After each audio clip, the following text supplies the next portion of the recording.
Assalamualaikum warahmatullahi wabarakatuh. Asyhadu an la ilaha illallah wa la syarikalah wa asyhadu anna Muhammadan abduhu wa rasuluh sallallahu alaihi wasallam la nabiyya ba'da. Allahumma salli wa sallim wa barik ala zal nabi karim wa ala alihi wa sahbihi wa sallim. Amma ba'du.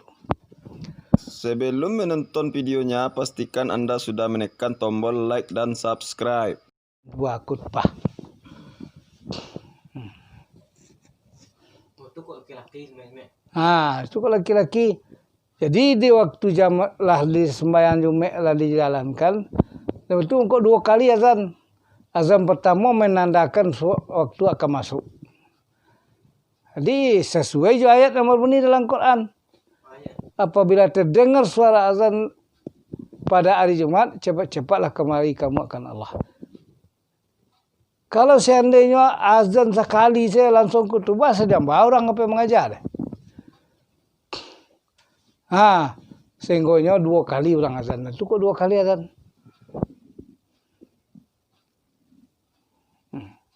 Azan pertama itu adalah pemberitahu umat bahwa hari Jumat sebentar waktu akan masuk. Masuk waktu atau azan Bilal sekali lagi itu Bilal itu mau dakik daripada imam tagaknya azan. Kalau azan pertama itu kalau di masjid di musajid itu naik ke menara keteh. Karena waktu itu ulun ada pengarian suara ulun ada kan itu kok di bawah menara itu tinggi orang abatan supaya terdengar orang. Dia bersiap-siap orang datang untuk ke masjid. Azan pertama apa? Azan pertama. Azan kedua itu lah masuk waktu. Innallaha wa malaikatahu yusallu 'alan nabi ya ayyuhalladzina amanu sallu 'alaihi wa sallimu taslima. Bila tagak Allahu akbar baru. Itu tidak perlu dengan pengeras suara. Cukup untuk si makmum dan terdengar. Jadi kalau orang di awak orang nyomit je sembahyang azan engkau menjalan khutbah.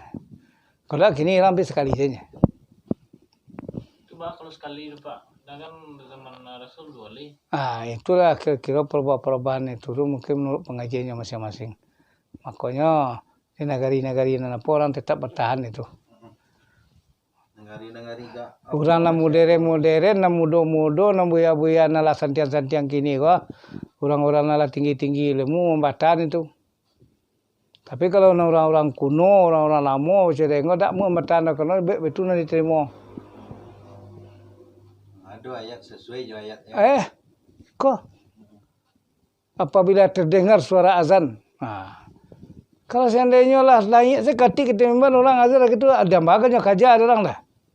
Sedangkan apabila khutbah dalam jalan awak masuk ke masjid saya di luar masjid saya dah boleh dah.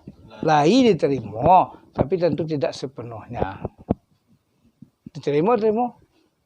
Selambi apa sembahyang masjid sudah orang khutbah awak di bawah sini langsung orang sembahyang, lain tapi sembahyang masih terhitung, tapi tidak sempurna.